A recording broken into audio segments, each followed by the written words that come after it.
Hey everybody, how you doing today? I am Eric Anderson. This is the Grid Grooves channel, and we're here today to start a new series of ideas that are based on the dotted quarter note or 3/8 notes, which is the foundation for time signatures like 6/8, 9/8, and 12/8 in particular, right? So we're going to dig into that, and really that's the purpose of this video today, is to use the grid grooves and work on some new ideas, but also to help some people better understand this idea of playing with time signatures that have 8 or the 8th note as the bottom number of the time signature. So that's what we're going to do, is we're going to dig into that. Also, what I want to do here, part of the way that we're going to do this is that I'm going to break down the blue, the green, the red, and the yellow rhythm, and I'm going to explain to you why I'm writing all this in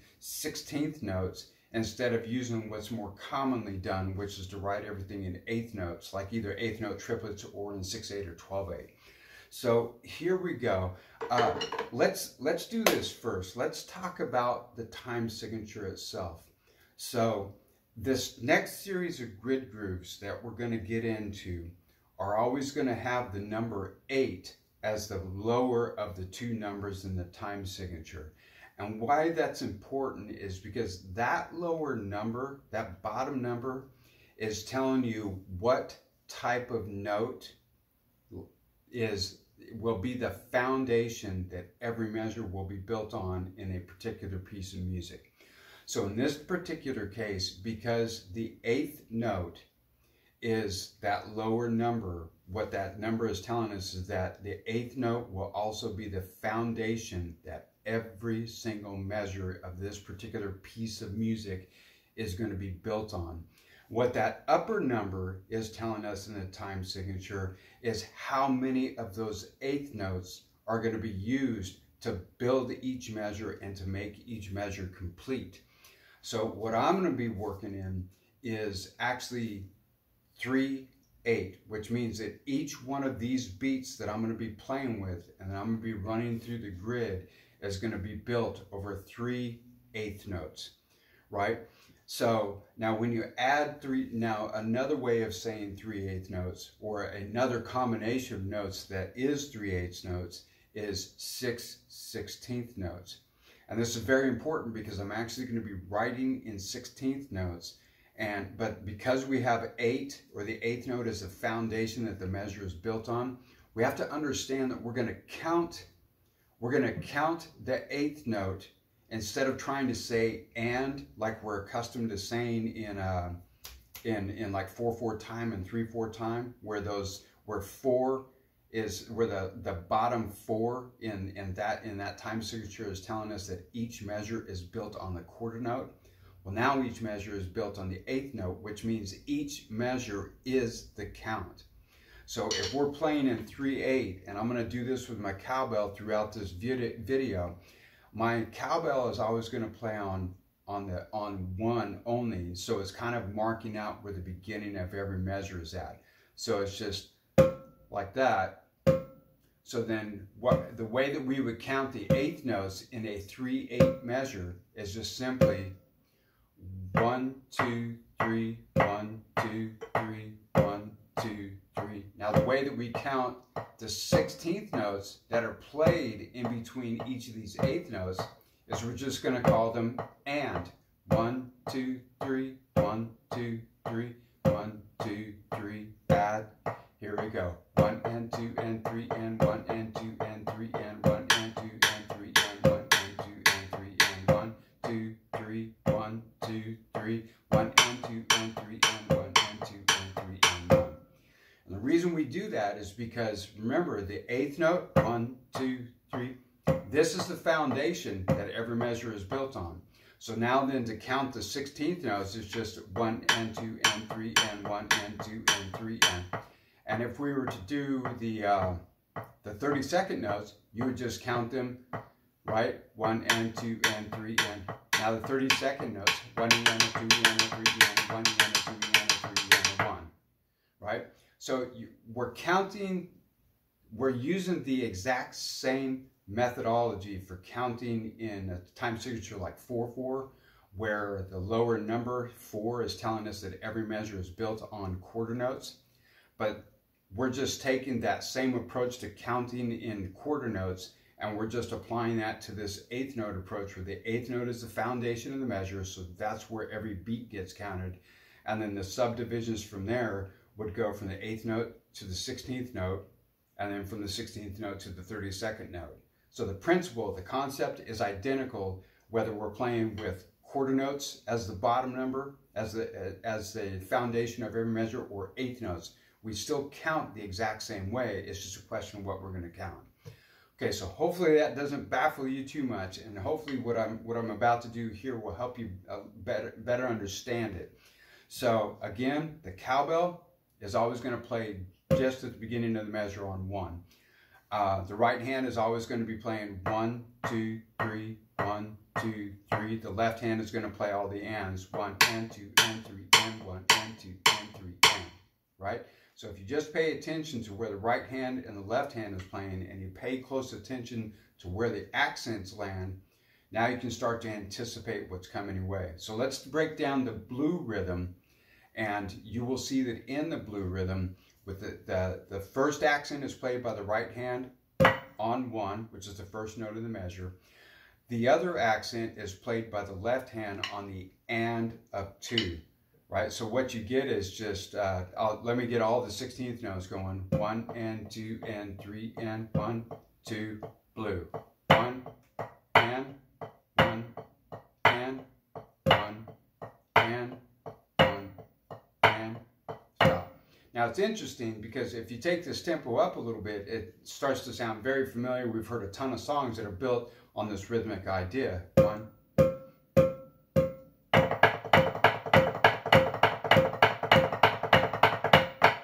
Right, slow it down a little bit.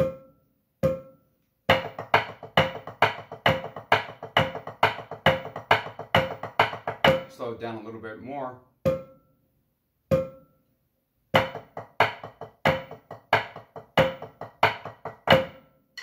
Right? Okay, so here we go. Let's jump into the green rhythm now. Now, what I love about the green rhythm and the yellow rhythm in this particular setting, in this particular grid, is that they both get either the left hand or the right hand. It's the left hand in the green rhythm, the right hand in the yellow rhythm. It gets each one of them to do this really cool pattern of strokes, so to speak. So, and what it is that the first, because in the green rhythm, there are 2 accents are played by the left hand, and the first accent is played on the and of 1, the second accent is played on the and of 2, and then the note on the third and on the and of 3 is actually played as an upstroke. And this is hugely important because this upstroke, when it's well executed, will enable you to get the full stroke that comes through on the and of 1, and then which enables you to play a very soft, a very easy downstroke without having the muscle to stick in. So let me take this real slow, and I will do the best that I can to call out the strokes as they go along. So again, in the green rhythm with just the 16th notes, 1, 2, green, go, now. Full, down, up, full, down, up, full, down, up.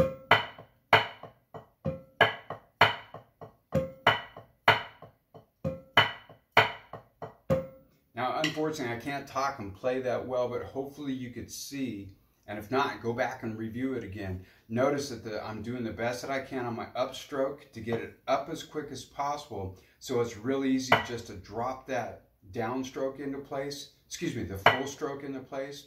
And the purpose of the full stroke is it starts high and it ends high, and the reason you want it to end high, so to speak, is because there's another accent which has to be played as a downstroke, because the note that follows the downstroke is a quiet note, or a tap, so to speak. But it's not a tap stroke. It's just what we call a generic tap, because you got to get that upstroke in there, which then sets you up for it.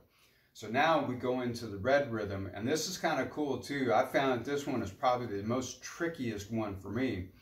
It's taken the same sticking patterns that the right hand and the left hand are played, one,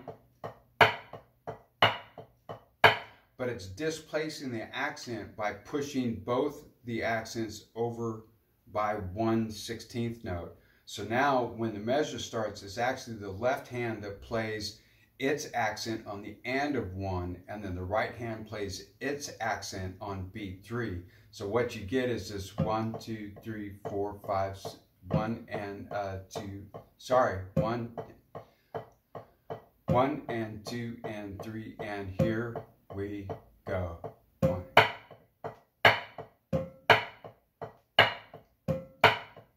3 and 3.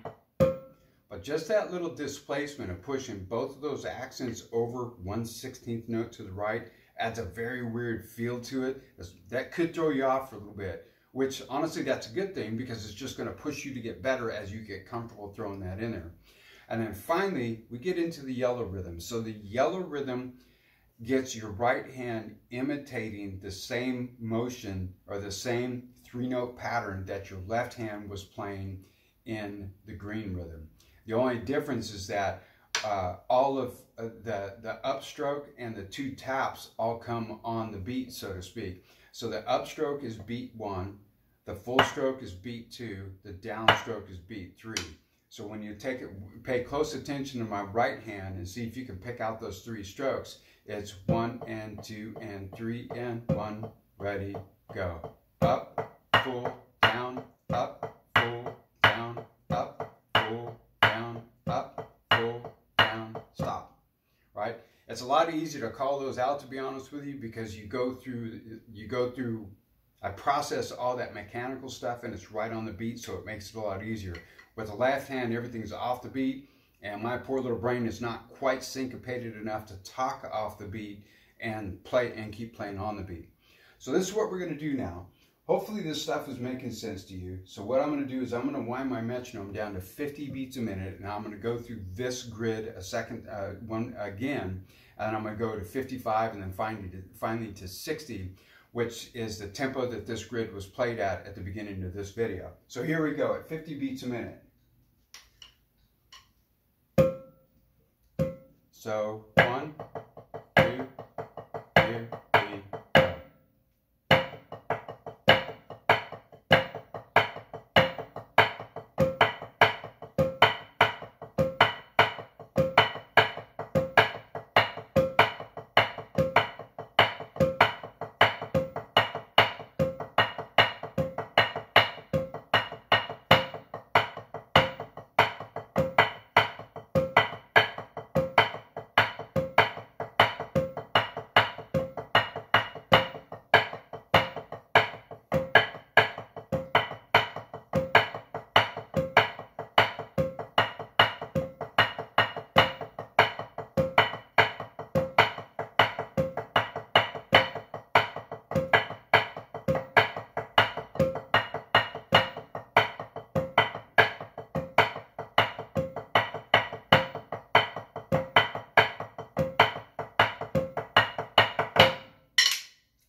So there we go. That's 50 beats a minute. So let's try this at 55 and let's hear what this sounds like. So here we go at 55. Here it comes. So here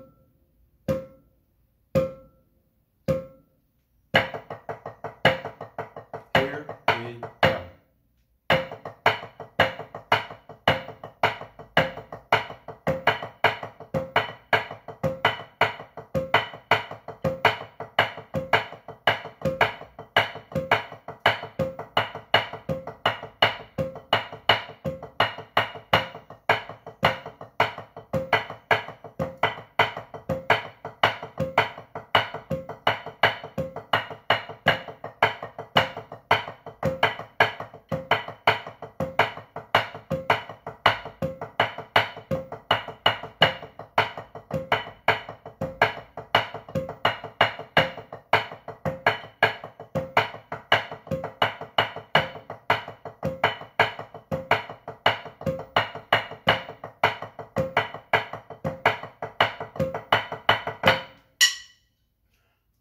right, and finally, that takes us back to the original tempo that this was played at the beginning of the video, which is 60 beats a minute. So here we go.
All right, so there it is. That is this week's grid grooves, the grid system itself. And the idea is this, is that we're actually going to stick with this one fundamental, these four fundamental rhythmic ideas.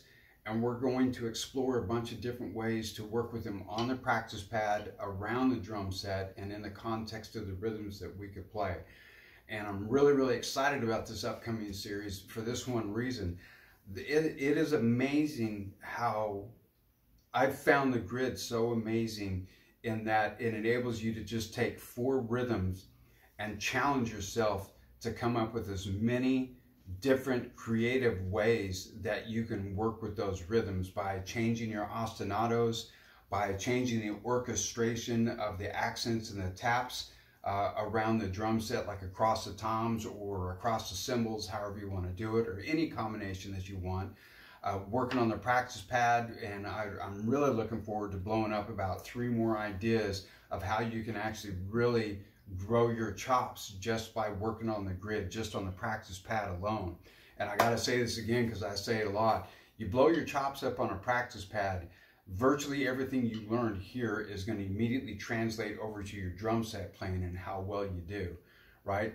So that's kind of brought us to the end of this video. So I'm going to ask you this one important thing that I always like to know is, did we reach the goal that we set out to reach? Our goal here was a couple of things. Number one, to introduce to you a 4-2-1 grid that is done in over against a dotted quarter note or over 3/8 notes, and spent quite a bit of time doing the best that I can to help you understand that I'm going to be working with rhythms that are done over 3/8 notes and how to count over 3/8 notes or 16th notes when you're playing in a time signature like 6/8, 9/8, or 12/8, which are all just multiples of 3/8. And then what I did was so I just want to know, did that part of this video, did it help you just better understand this idea of time signatures that have 8 as the lower number? On that one in particular, if we did, please share this with other people that can get some good stuff out of this if you found this to be helpful to you.